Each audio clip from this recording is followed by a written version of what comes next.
Почему тюркские страны заканчиваются на «стан»?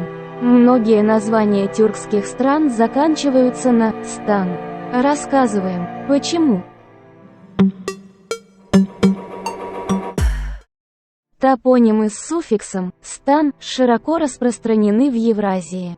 Он присутствует в официальном названии государств и субъектов, исторических и географических областей.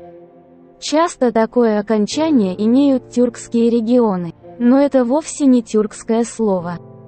Как многие полагают, «стан» – таджико-персидское слово, обозначающее страну, которое в свою очередь произошло от протоиндоевропейского слова «ста», означающего «стоять». «Стан» означает буквально место, где живут конкретные люди. Итак, гипотетическое государство образовано из 7 стран Южной и Центральной Азии. Это Казахстан, Кыргызстан, Узбекистан, Таджикистан, Туркменистан, Пакистан и Афганистан. В 4 из них преобладают тюркские языки, в остальных – индоиранские. Таким образом, Афганистан – страна афганцев, Казахстан – земля казахов, Кыргызстан – страна киргизов и так далее. Этот суффикс имеют не только названия стран, но и различные регионы Российской Федерации, Ирана, Пакистана, Афганистана и некоторых других стран.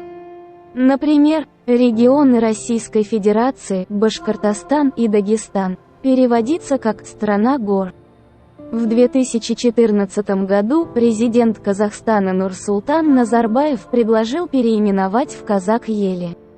«Ел» в переводе с казахского означает «государство», а «отечество» – «родина». По мнению Назарбаева, суффикс «стан» портит имидж страны.